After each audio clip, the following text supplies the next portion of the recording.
Great. Good evening. Thank you for joining us. Welcome. This is the Thursday, February 6th City Council meeting for the best city in Iowa to raise a family and grow a business. Please rise for the Pledge of Allegiance. I pledge allegiance to the flag of the United States of America and to the republic for which it stands, one nation, under God, indivisible, with liberty and justice for all. Thank you. Please be seated. Roll call, please. Mr. Jensen, Here. Mr. Harper, Here. Mr. Miskman, Here. Mayor Abu-Wasley, Present. Ms. Menzer, here, Mr. Brandt, Here. Mr. Sterned. Here. Thank you.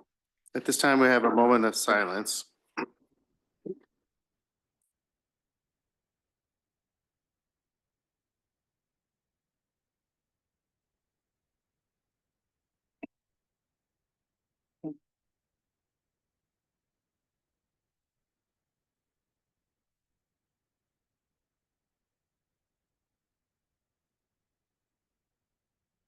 Okay, thank you.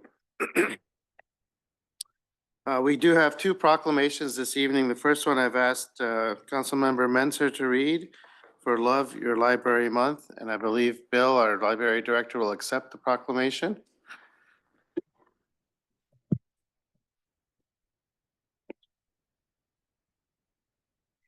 All right. Well, whereas libraries connect people, resources, and culture to build and sustain a diverse, knowledgeable, and vibrant community, and whereas in a world undergoing constant change, libraries provide connections to the past and future of our communities, nations, and civilizations. And whereas the expansion of electronic networks links libraries together and makes their resources more easily accessible for library users around the world. And whereas libraries provide equal access to important resources for all people, including resources relating to technology, health, economics, housing, the environment, and countless other areas to support better living conditions and to help people lead longer, more productive, and fulfilling lives.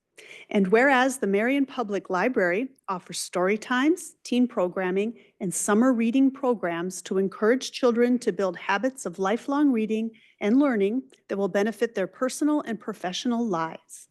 And whereas the Marion Public Library offers basic literacy programs, computers and technology, job searching capabilities, and other resources to increase opportunities for community residents and support businesses and economic development. And whereas the Marion Public Library engages Marion residents of all ages with services, spaces, and resources to enrich their lives and the life of our community. And whereas the Marion Public Library creates a welcoming environment for everyone to celebrate the joy of literacy, learning, creating, communicating, and cultural exchange, and is a place where community happens. Now, therefore, I, Sarah Menzer, on behalf of Mayor Nicholas Abu-Wasley, Mayor of the City of Marion, do hereby proclaim February 2025 as Love Your Library Month, and encourage all residents to visit our wonderful library and thank a librarian for their commitment to the success of this unique and wonderful institution.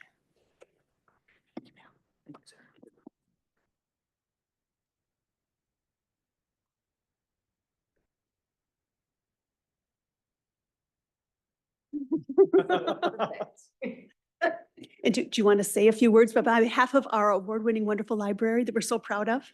Yes, thank you. On behalf of the Library Board of Trustees, the staff and volunteers of the library, I want to say thank you to the mayor and the council for your support and this recognition of our library, and encourage all of our residents, if you have not visited our wonderful Uptown Library branch, please come do so. Or if you can't make it uptown to our library branch, check out our new mobile bookmobile out and about in Marion a couple days a week. Thank you very much. Thank you, Bill.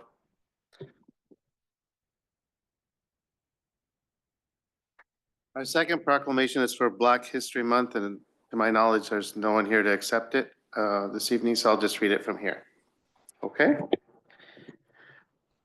Whereas during Black History Month, we recognize and celebrate the many important achievements and contributions made by African Americans to our nation's economy, cultural, and political development. And whereas Black History Month grew out of the establishment of Negro History Week in 1926 by Carter G. Woodson, and the Association for the Study of African American Life and History. And whereas the observance of Black History Month is an opportunity for Marion residents to reflect on the value that all people add to our diverse community and the need to continue our efforts to stand up to racism and work actively to build a truly equitable and just society for all people. And whereas the city of Marion strives to be a welcoming and inclusive community in which all residents are valued and given opportunities to belong, achieve their goals, and make positive contributions. And whereas the city of Marion is proud to honor the history and contributions of African Americans in our city and throughout our state and nation. And whereas the 2025 national theme for the observance of Black History Month is African Americans and Labor, and honors the many impacts African Americans have had on our workforce and the range of occupations they have made impactful contributions to throughout our city. Now, therefore, in recognition of the rich history of African Americans and the contributions of African Americans, past, present, and future, I, Nicholas Abouassali, Mayor of the City of Marion, Iowa, do hereby proclaim February 25th as Black History Month in the City of Marion, and encourage all residents to celebrate diversity as an asset to Marion, seek out educational opportunities on the history and contributions of African Americans, and join our city's efforts to promote progress toward a society that is more just, peaceful, and prosperous for all. Thank you.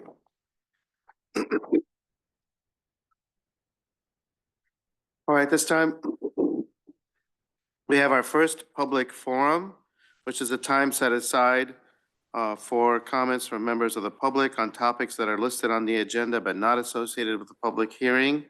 I'd like to review the rules for the rules of procedure for the public forums. There are yellow cards at the end of the table. Those wishing to address the city council should fill out one of the cards and hand it to the city clerk. Please do not approach the dais where the council sits. If you have handouts, please submit materials to the city clerk for distribution to the council.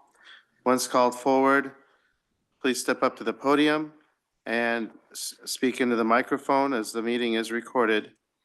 And you're encouraged to state your name and group affiliation. Please, all persons wishing to speak are provided a maximum of 5 minutes to make their comments. Please do not engage in conduct or speech that is imminently threatening to any person, which incites violence or which is obscene. Please avoid making disparaging remarks toward any individual and keep comments to the topic at hand. Please avoid repeating comments or points that have been previously shared. Speakers shall not engage in conduct that disrupts the orderly progress of the meeting or engage in speech or conduct that interferes with others' ability to participate in the meeting. And failure to adhere to these guidelines will, after a warning, result in removal from the meeting. We appreciate everyone's cooperation. And we will now open the first public forum, which is again is time that is set aside for comments on any topic that is listed on the agenda but not part of a public hearing. If it's part of a public hearing, there will be time during the meeting to make comments. And if it's any other comments, there's another public forum at the end of the meeting. If anyone's here to address council, please step forward.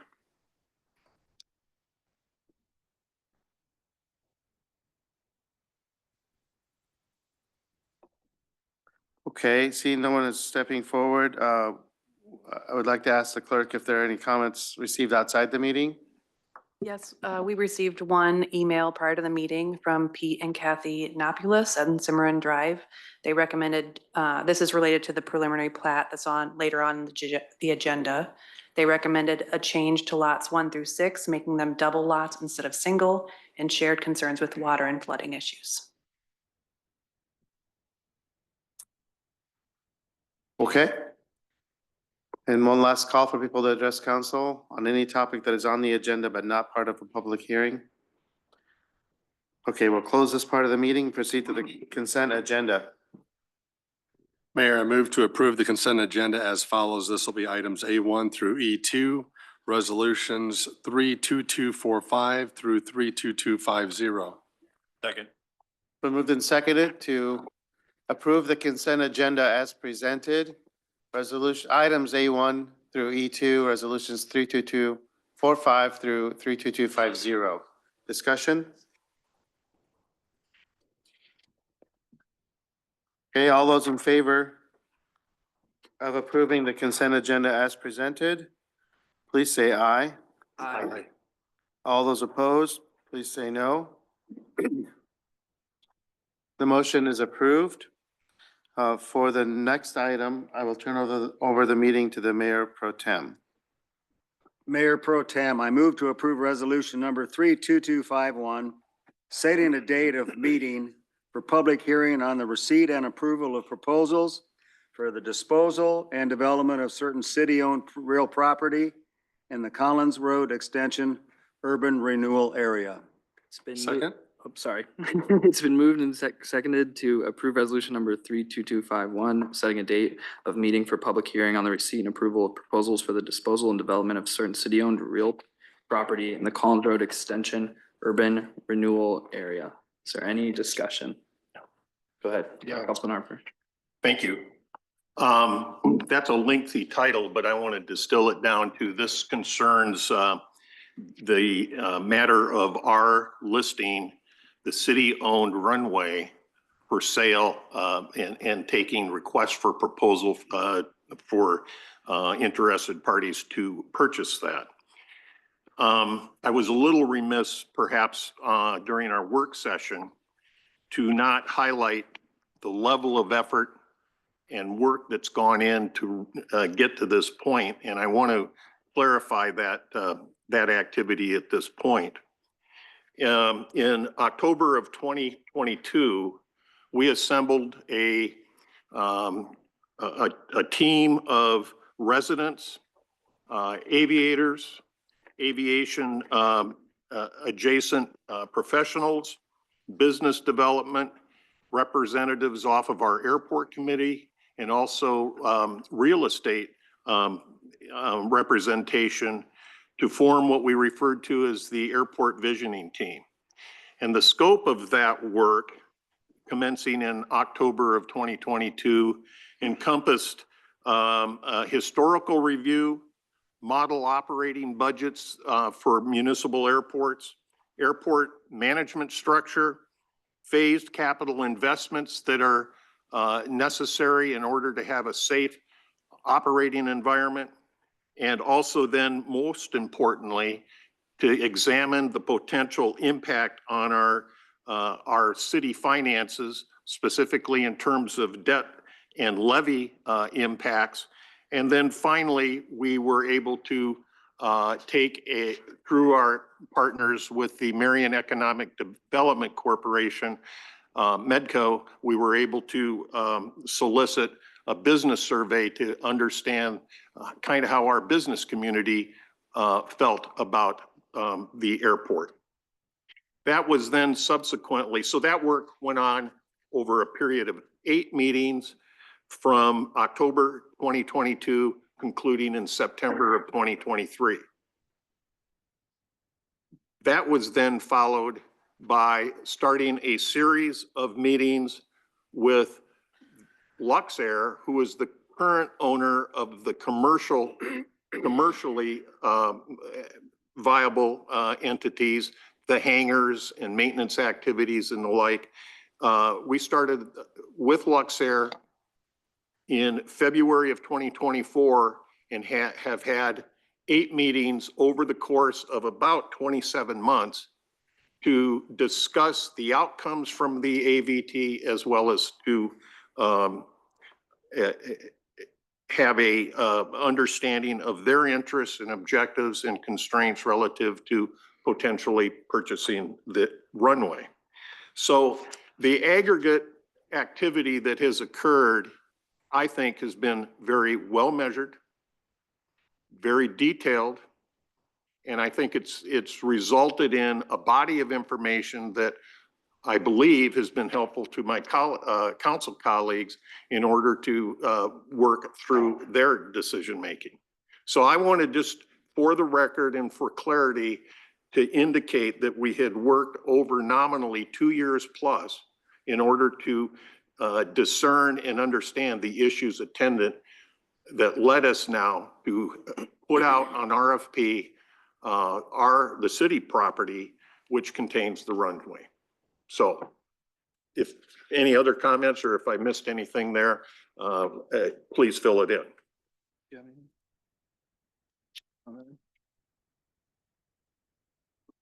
All right, seeing no more discussion, all those in favor of approving resolution number 32251, please signify by saying aye. Aye. Any noes? And any abstentions? Aye. Motion carries with one abstention. I'll pass it back to the mayor. Thank you. The next item is a public comment period on a request to add a rectangular rapid flashing beacon at the intersection of 35th Street and 35th Avenue. Presentation? Yes, Your Honor. So this is just south of Cornhenge.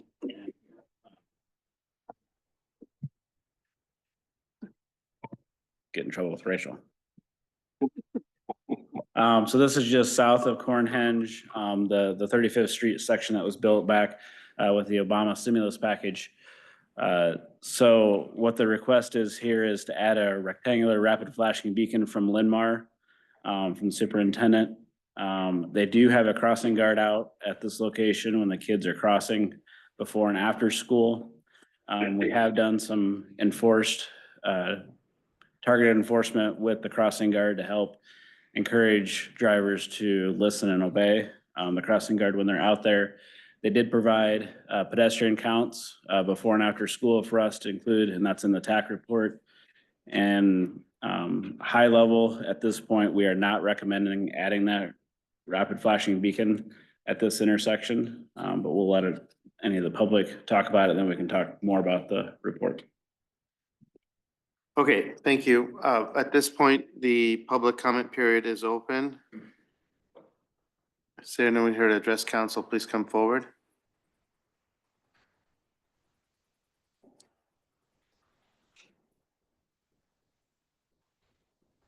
Okay. Seeing no one is coming forward, we will close the public comment period and proceed to the motion.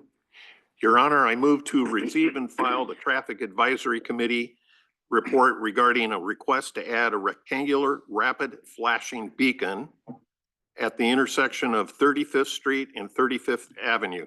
And this was submitted by Amy Courtmeyer, Superintendent of Linmar Community School District. Second.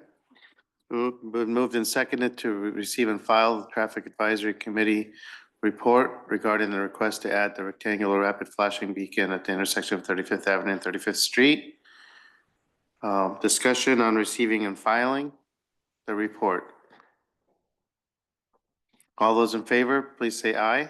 Aye. All those opposed, please say no. The motion is approved. Mayor, I move to concur with the Traffic Advisory Committee recommendations for the intersection of 35th Street and 35th Avenue. Second. Been moved and seconded to concur with the Traffic Advisory Committee recommendations for no action with regard to the request for a rapid flashing beacon at the intersection of 35th Avenue and 35th Street. Discussion, questions for Mike? Go ahead, Grant. Yeah. Mike, I have the opportunity perhaps several times a day to go through that intersection. And I go both directions, north and south.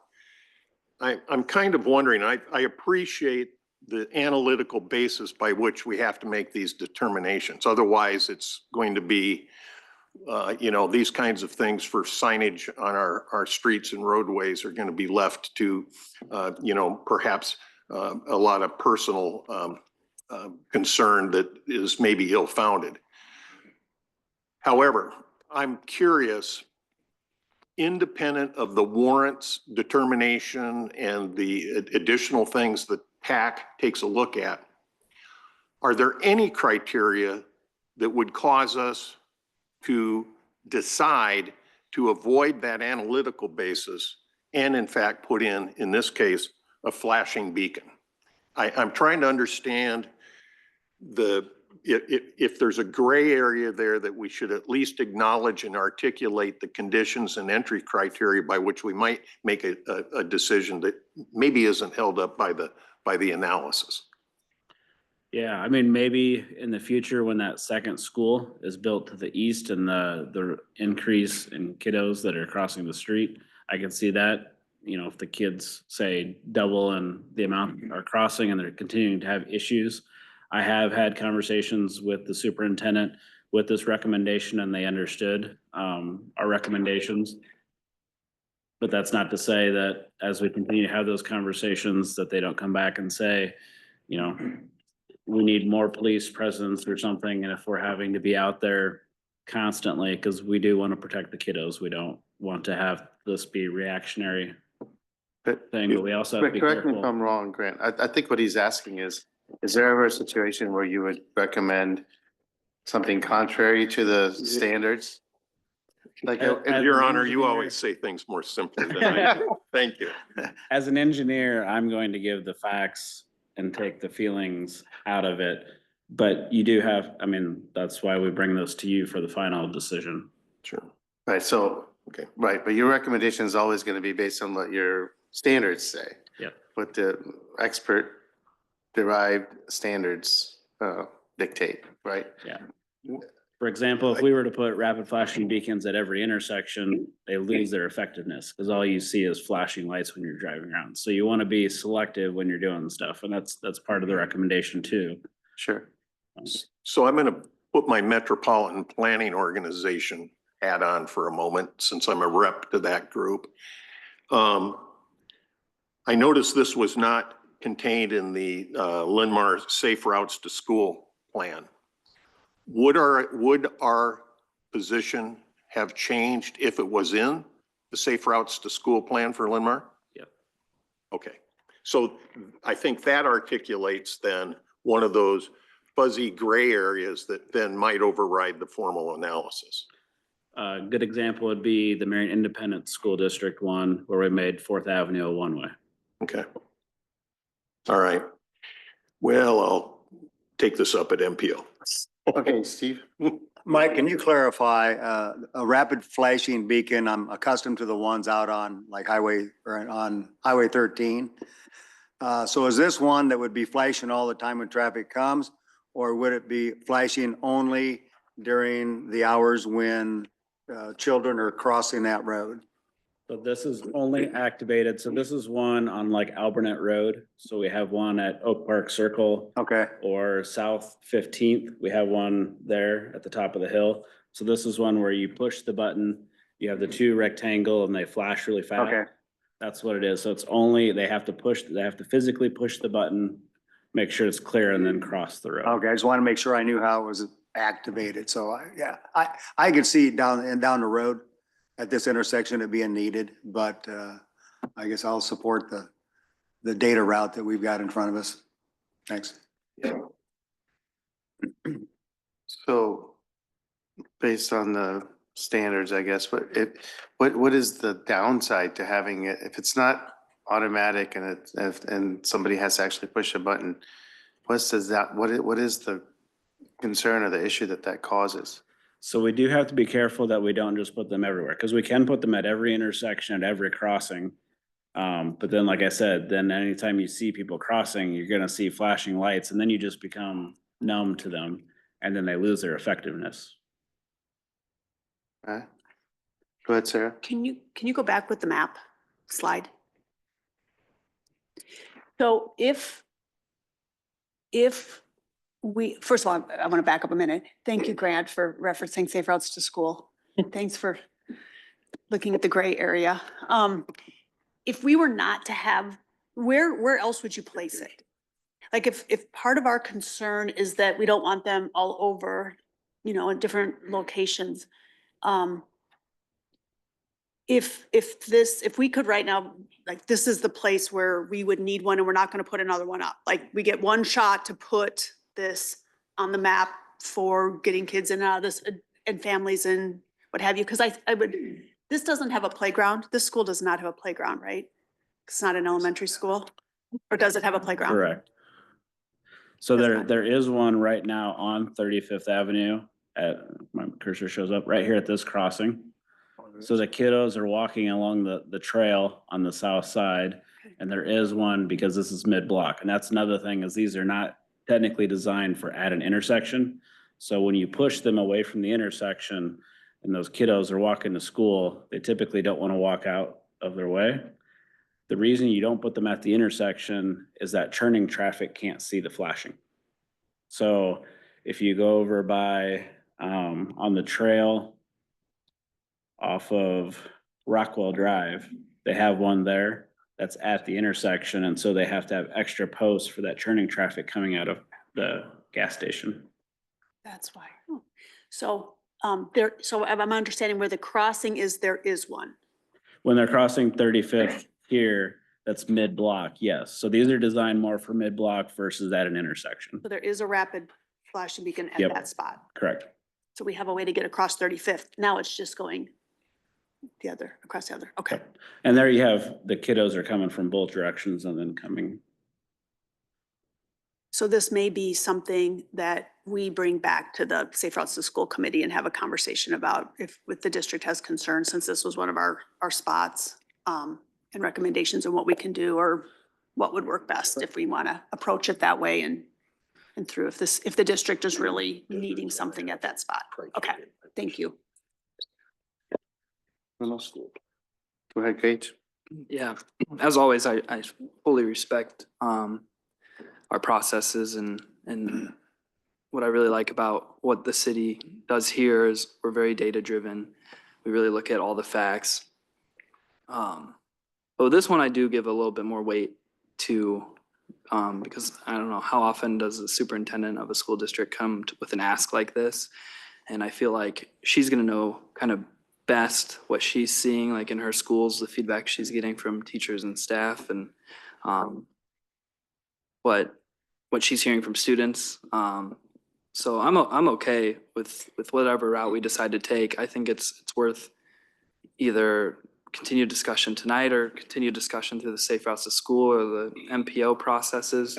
But I do think there is some more weight to it when the superintendent is asking for this themselves, because they also have their fact-finding procedures too from the district perspective. So just want that to be fully considered as we move forward too. Did you say there is a crossing guard there? Mhm. There is, okay. That is a very wide street and I can see the concern for safety of kids crossing. It's not your typical city street. Go ahead, Steve. So we went through this exact same discussion a year ago, maybe 2 years ago, on 35th Street, and looking at doing this at 35th Street in McGowan. And as soon as you started coming up with some of that reasoning about why you don't put it at the intersection, that's why we did not put it at the intersection of 35th Street and McGowan. We talked about whether it should be straight across from the swimming pool, and that was the whole aspect that we did. We went through that analysis. This is the same situation. I think this is a little different because you've got, that's a swimming pool with a shorter period of time. Here you've got a longer period of time with the school being to the east of this intersection. So yeah, I wouldn't be surprised if we're not talking about this in the future. I think this is a little different intersection than the one at McGowan and 35th for different reasons, but I think it may warrant some additional discussion and input from the school. So, but yeah, the same discussion that we had when we talked about that intersection. So I do recall that. Right, Sarah. So to follow up on that, depending which way this vote would go, can I put a note in here that I would like for, I mean, we can reach out, but whether it's a smaller group of our Safe Routes to School or something that we sit down and discuss some possible solutions that, or timelines of some things that can be done or hear the concerns. I would appreciate that since this has been an identified school for this. And I hate to just say, we're not going to put that there. We're concerned, we'll revisit it. I'd like an actual next step if we don't approve this, that we're convening back with the district to just discuss what those options would be? And, or is there a different place that we could on 35th put that crossing? The kids would have to go up to it or they'd have to change, but at least we tried to find a resolution that works for a growing neighborhood and a school right there. Because I mean, if there's any place to protect, to me, it's the schools. I mean, we want kids walking to school. We're not busing them. We're asking them to use active, be on their bikes and walking. But then if we're not creating an environment that families feel safe, then we're contradicting our own message. So I'd like to, if we are not going, if it ends up concurring with the TAC report, that we bring a small group together and have some conversations, if that's okay. Does that require formal action though? I don't know. You just do that, I think. I think we just do it. Mayor, if I could, Sarah, thank you for saying that because this will be a really great opportunity. As we're working on our sidewalk policies and putting priorities together, we will be pulling our Safe Routes to School group back together because we want to be able to start working on our priorities. And, a few months ago, we kind of talked about this, about what is that priority 1, what's priority 2, priority 3. So we'll definitely have that opportunity to come and circle back with this. And then, of course, that will then kind of lay out other Safe Routes to School applications for grants and those types of things. So, and also we'll be developing that plan then to also add to our CIP incrementally, and how do we go about doing that? So we definitely will have opportunity to talk about this. Okay, thank you. Okay, everyone have a chance to, Yeah. Did you have something? So I guess just in sum, Kim, the activity and actions that you just outlined and that dovetails with what Sarah brought forth. I'm interested in that there is a discourse, a discussion, and some decision-making to try to define what I'll call now edge cases, where we would want to have articulated in a Safe Routes to School plan, where we would want to have this kind of signage put in place. And that then allows us to have a structured model by which we would then overrule the analytics. But I do agree we have to maintain primary focus on an analytical process to make these determinations. Yes, and Liz from our MPO is also on this committee as well. Okay. So we'll have that opportunity to talk at that level.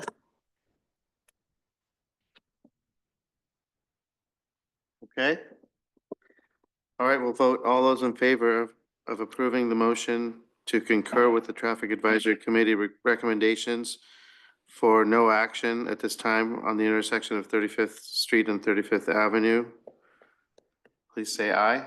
Aye. All those opposed, say no. Okay, the motion is approved. Next item is a public comment period on the request to install crosswalks and signals at Highway 13 and Prairie Ridge Avenue. Yes, Your Honor. So again, for this one, we do not want to mix high traffic vehicles with pedestrians. This is something that we would either want an underpass or an overpass, similar to what we have on the Grantwood Trail south of 151. Unfortunately, this neighborhood is cut off. So 13 and 151 does cut them off from the rest of the city as far as a pedestrian or bike ways to get around. We did do the Highway 13 study, if you recall, when Schneider and Associates came and gave that recommendation. And this is one of them that was recommended to actually remove the median out of the middle, or the intersections to the north and the south are either turned into signalized or roundabout intersections. And then again, with just the high speed and the pedestrians, that's usually not a good combo. So I'll let it open up to the public to add their comments. Public comment period is now open. If anyone's here to address council on this measure, please come forward.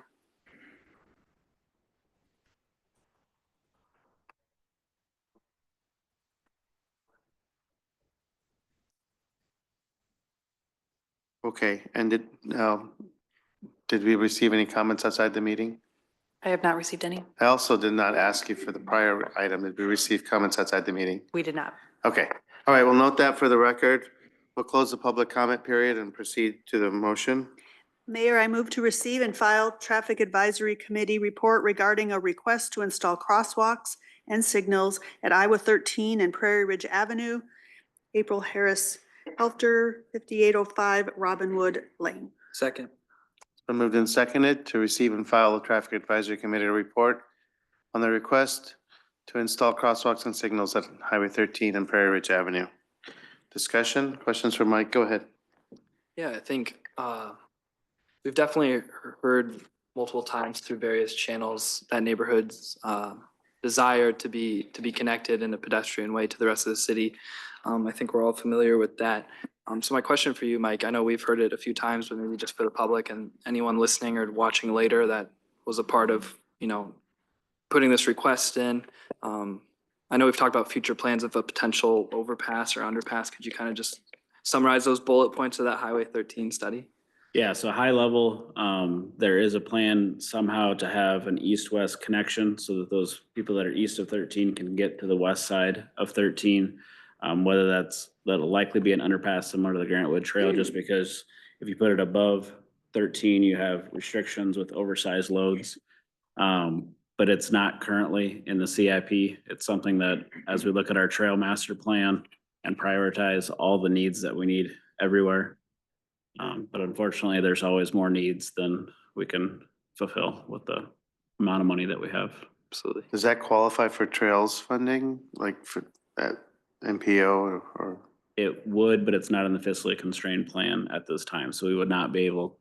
It's Right. in the long range plan, but not in the fiscally constrained plan, so we can't apply for But it. potentially would be Mhm. eligible. Okay. Anyone else? Okay, this is the motion to receive and file the report. So all those in favor of receiving and filing the Traffic Advisory Committee report, say aye. Aye. All those opposed, say no. The motion is approved. Mayor, I move to concur with the Traffic Advisory Committee recommendations for IA 13 and Prairie Ridge Ave. Second. Been moved and seconded to concur with the Traffic Advisory Committee recommendations. Again, for no action with regard to the Highway 13 and Prairie Ridge Avenue. Discussion. Go ahead. So Mike, we're going to take the time to consume the state study about the Highway 13 corridor, all of the intersections and consume that information in order to guide us long-term? Yeah, so with that, we took all of the recommendations that they had in that report. Right. And we brought that to city council with tax recommendation on the prioritization of that. So if you recall, 113 was the number one request, and we had I don't have the total list in front of me, but there was that total list of action items. And so converting this intersection again to remove those turn lanes was a part of that recommendation, was to remove the center island. So each side would only become a right in, right out. That was one of the recommendations as part of that TEEP recommendation. Okay. All right, I need to go back and review that, thanks. What else? Okay, all those in favor of approving the motion to concur with the Traffic Advisory Committee report on the recommendations for Highway 13 and Prairie Ridge Avenue, please say aye. Aye. All those opposed, say no. The motion is approved. There's another public comment period regarding the request to add a rectangular rapid flashing beacon at the intersection of East Robbins Road and Mulberry Drive. The public comment period is open. We have the Yep, so one more quick presentation. So this is the intersection of East Robbins Road and Mulberry Drive. And so there's an existing sidewalk, crosswalk right here. And so they're requesting, again, the rectangular rapid flashing beacons that are activated by a pedestrian pushing the button. Understanding that they want to get on the trail network. One good thing is now this neighborhood is connected to Tower Terrace on the north. So they are able to get connected to the trail network. It may not be the direct network that they want, but at least we can get them on the trail network.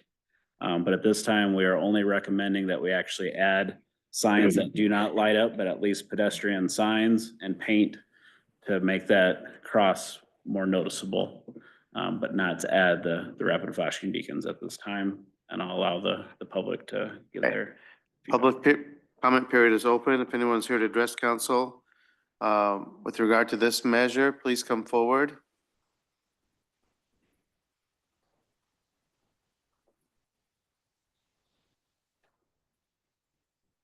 Okay, we'll ask the city clerk if we received comments outside the meeting. We have not. Thank you. We'll close the public comment period and proceed to the motions.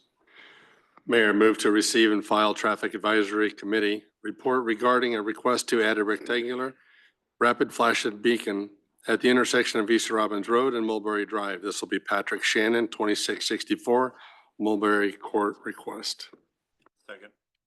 It's been moved and seconded to receive and file the Traffic Advisory Committee report regarding the request to add a rectangular rapid flashing beacon at the intersection of East Robbins Road and Mulberry Drive.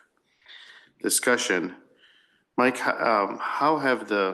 we have any data on how the new segment of Tower Terrace has changed traffic patterns on East Robbins? We don't have official counts. We haven't gone out and done that, but I can tell you that there's a lot more traffic on Tower Terrace. But has that then, it's less, I mean, does that coincide with less traffic on East Robbins?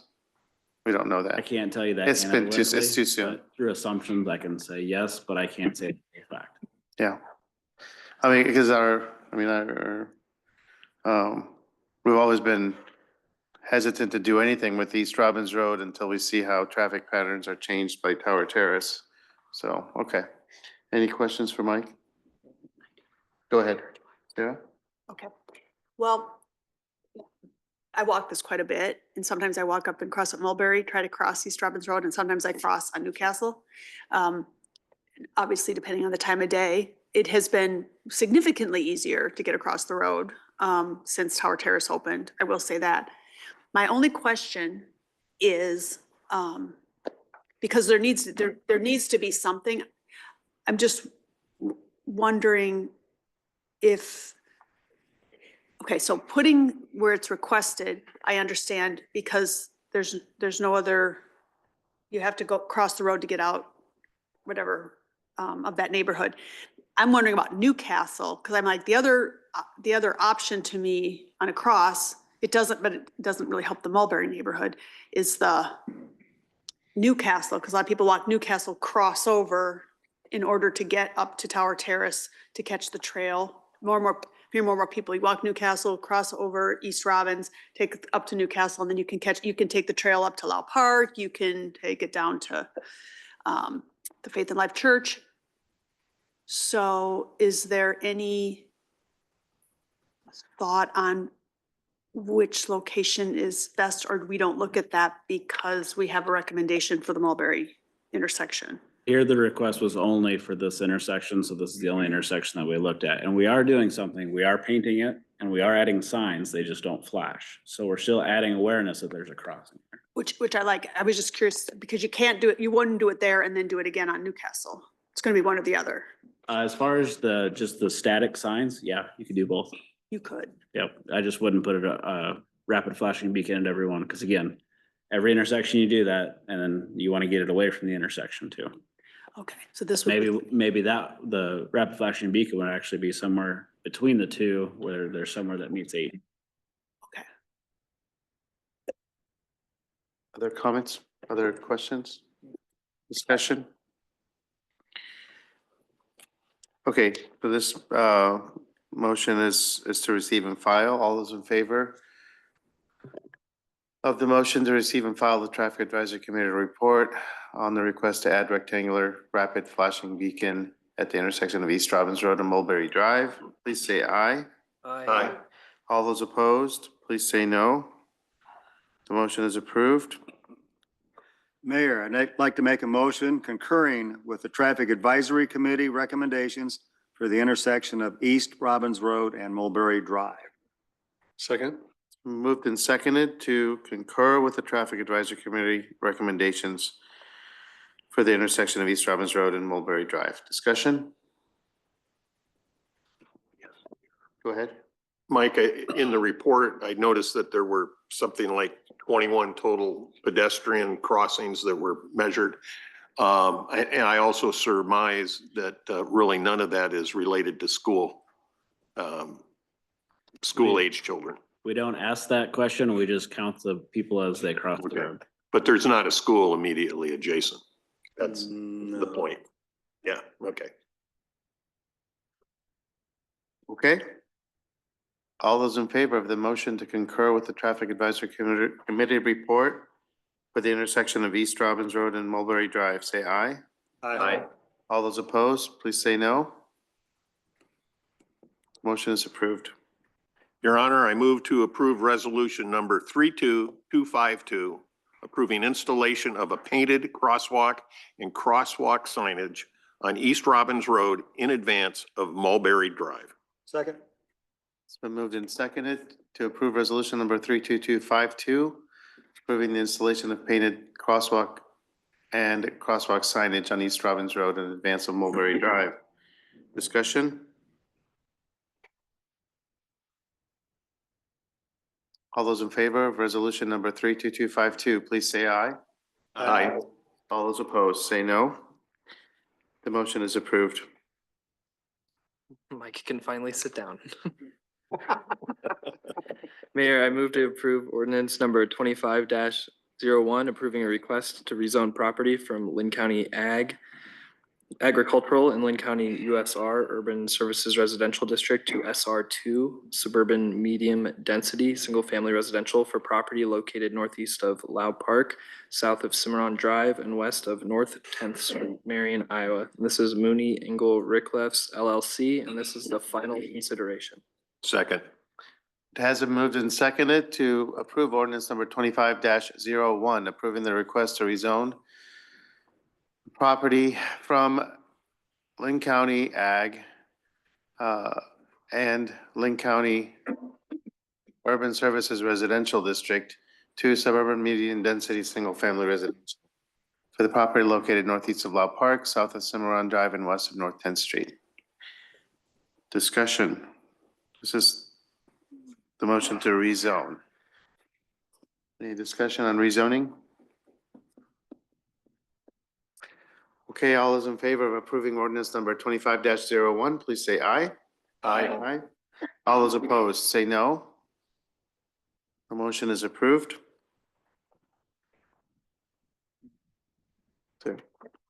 Mayor, I move to approve resolution number 32253, approving the Preserve at Lau Farm preliminary plat located northeast of Lau Park, south of Cimarron Drive, and west of North 10th Street, Marion, Iowa, Mooney Engel Ricklefs LLC. Second.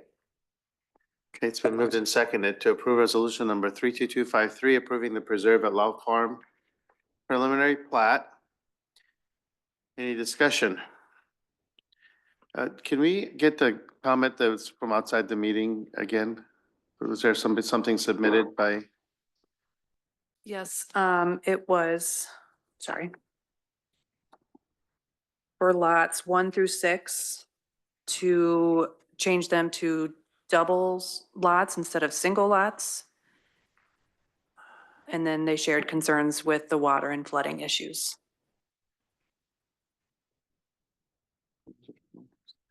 It's hard for me to read the numbers. So lots 1 through 6 there are in phase 1, just south of that north basin. So they Okay. back up to, the basin. Okay. Okay. Just wanted everybody to have that information. Discussion? Any questions? Go ahead. I guess the question I have, just because we've had a lot of residents talk about it and request kind of the information, just what can we do? What are we doing already in the process? What communication is being had in regarding the water concerns that folks have brought to us various times now. Maybe Mike? Go ahead, Mike.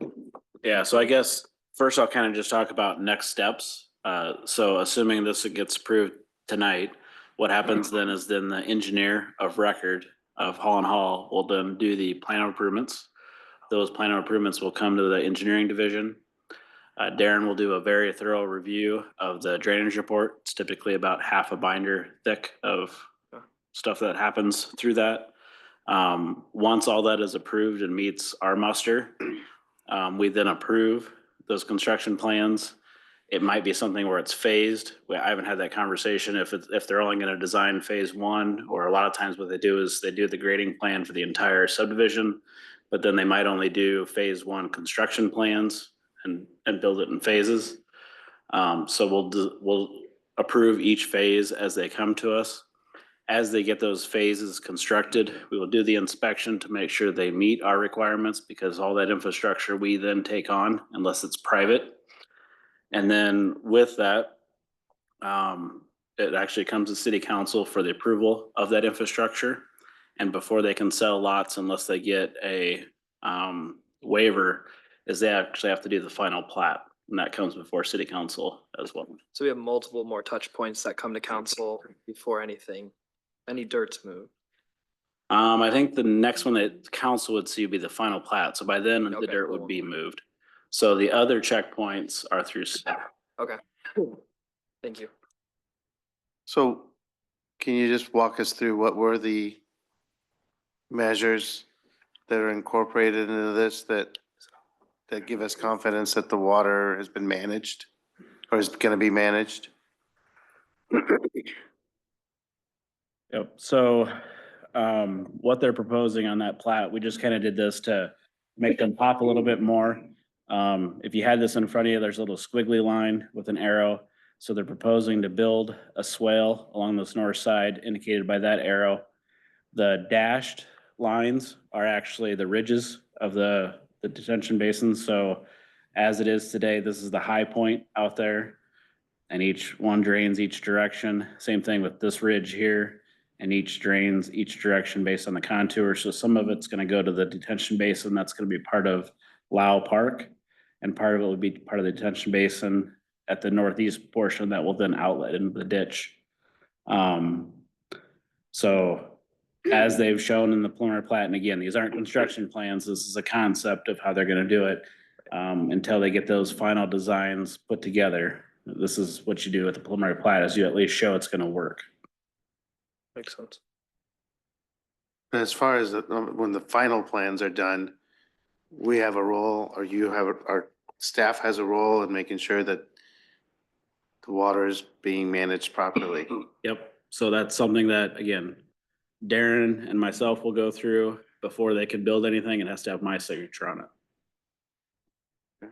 Steve? I mean, so just to be clear for everybody listening to this, the stormwater management plan has not yet even been submitted to the city Correct. for evaluation. Okay. So I believe the public commentary that we received, the email correspondence, it was via email, correct? I think the part of that was asking that the lots 1 through 6 be reduced in number to create a smaller number of larger lots. I think that's the essence of that request. Is that anything that we would ever weigh in on? Or is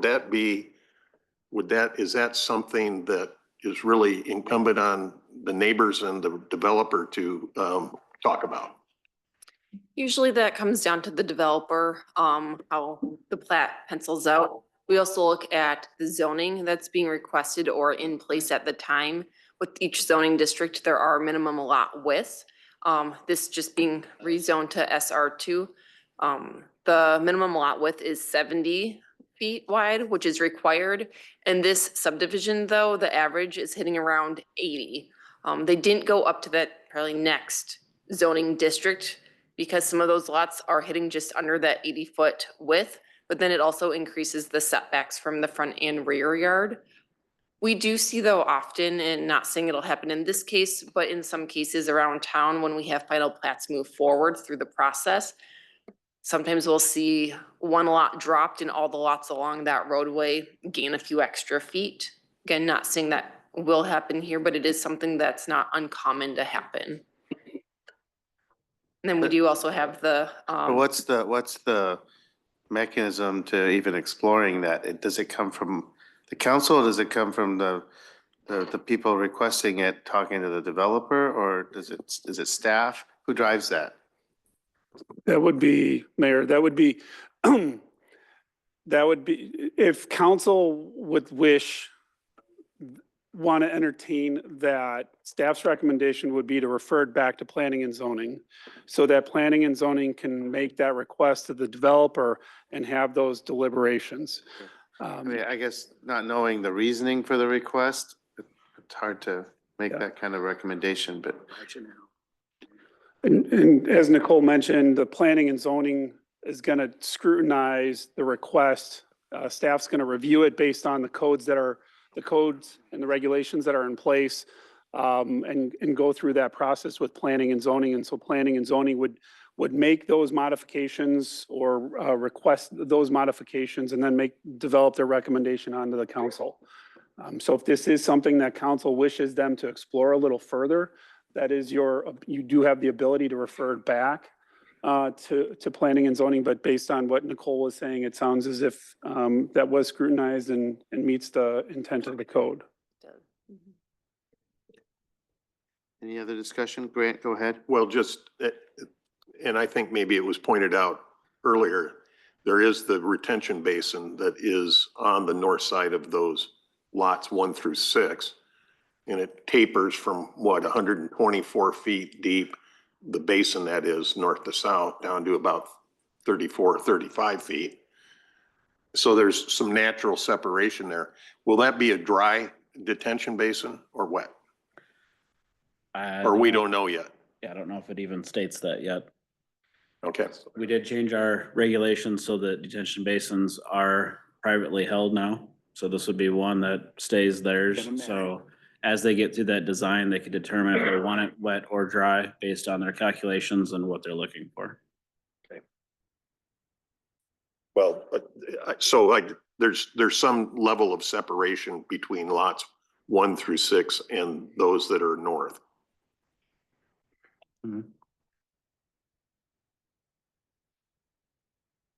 Other discussion?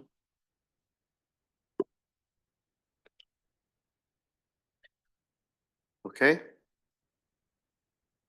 Ready to vote? All those in favor of approving resolution number 32253, please say aye.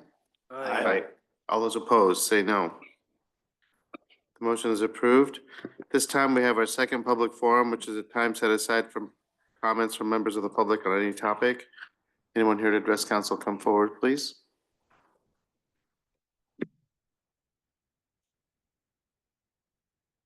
Good evening. My name is John Dixon. I'm at 1050 South 26th Street in Marion. Last fall, I appeared before you to talk about fireworks and hope to persuade the council to reverse or change their position on allowing fireworks in residential areas. And recently, at the time, I think the overall position of yours that you would revisit that this spring and come up with some other ideas. But there's been some new developments here in the last 5 weeks that I hope, once you're aware of them, that'll make you increase the urgency of your consideration. The Iowa House has recently introduced a bill to allow fireworks sold year-round, have them set off on election days, and also the vendors and lobbyists are pushing the House to allow fireworks in the cities on other holidays. This is in the Gazette, January 24th, page A6. So I'd like to just make a comment about fireworks. You know, those big ones that go up in the air, they're 24 inches long. They contain 1.5 pounds of black powder. And that kind of fireworks, they don't know boundaries, but they sure can find victims. And if you look at the Gazette, January 4th issue about the accident in Hawaii where they allow them on New Year's Eve, accidentally tipped over one of those big ones and it hit the the others that were standing beside, it killed 3 women and injured 20 people, many children. This is where we're going here if we keep having fireworks in the city. And it's just a matter of time before this accident happens in one of our neighborhoods. And I just want to have the city, let's have a little more urgency in considering banning this, because it's about money from the vendors and lobbyists. Now, I think a comment was made, Mr. Mayor, last time that you're kind of in a catch-22 because half the people want them and half the people don't. But I've talked to people at both Hy-Vees, one in Marion and in Mount Vernon Road, because I used to work there. And it's about 70% don't like it in the city. If you go to the American Legion here in Marion and one in Springville, over 90% of the vets want nothing to do with fireworks in the residential areas. And if you check with the United Methodist Church on Highway 13 and the Prairie Chapel Methodist Church north of theirs, it's about 84% don't want them in the city. So, Mr. Mayor, I hope maybe you'll get out a little bit more, because I don't think the 50% that you're seeing on either side is really what the average homeowner, property owner is experiencing in Marion. And I have to say, if Cedar Rapids has banned it forever, why is that little boundary line between our two cities make all the difference where half the people want them and half don't? But Cedar Rapids says, the mayor over there said it's about 80% of the people in their surveys, they don't want them. So let me conclude by saying, perhaps we could send out in the Marion Messenger a little survey. Let's let the people decide on this. I'm in favor of that. We As have long a- as it's we have a the review property scheduled. owners that get the say. We have a review scheduled in April, so we're scheduled to review it in April. In April? Yeah, so we'll be back. I know, that's good. The looking at problem is the vendors and the lobbyists in Des Moines they're already going to have their budgets and the money spent. And once we get where we can have it on any holidays or in elections, So then, you know, you're how going would to be our fighting the action, state, not just Marion. how would our action impact what they do at the state house? If they're gonna require us to allow the sales, they're gonna do that. I mean, whether or not we ban it. But in any case, we are scheduled to review it in April, and I appreciate your comments. Thank you. Okay, well, just remember those fireworks, they don't know boundaries, but they sure do find victims. Thank you. Thank you.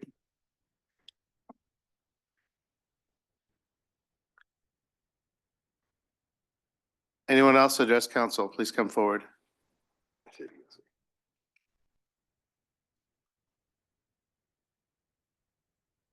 Okay. We'll close this part of the meeting, proceed to council comments. Steve, Grant, Go Chiefs. Paige, Just in theme with our 2 proclamations tonight, they kind of go hand in hand. I think one of the best places to learn about Black history and Black History Month in Marion is at our library. I know staff has put together some shelves to highlight Black History Month and some staff picks. So, you know, I encourage residents to learn about Black history, and attend a forum in the region and intentionally support Black businesses. Thanks.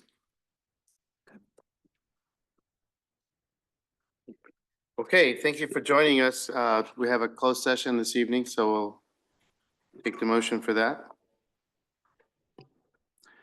Mayor, I move to adjourn to closed session regarding real estate transactions as permitted under section 21.51J of the Code of Iowa. Second? It's been moved and seconded to adjourn a closed session regarding real estate transactions as permitted under Code of Iowa. May we have the council's statement, please? Thank you, Your Honor. I have reviewed the proposed subject matter for the closed session and find the same to be appropriate under Iowa Code, section 21.51J. Any discussion before we vote? Roll call, please. Mr. Jensen? Yes. Mr. Harper? Yes. Mr. Miskman? Yes. Mayor Abu Osley? Yes. Ms. Menzer? Yes. Mr. Brandt? Yes. Mr. Sterned? Yes. Thank you for joining us. We're adjourned to closed session.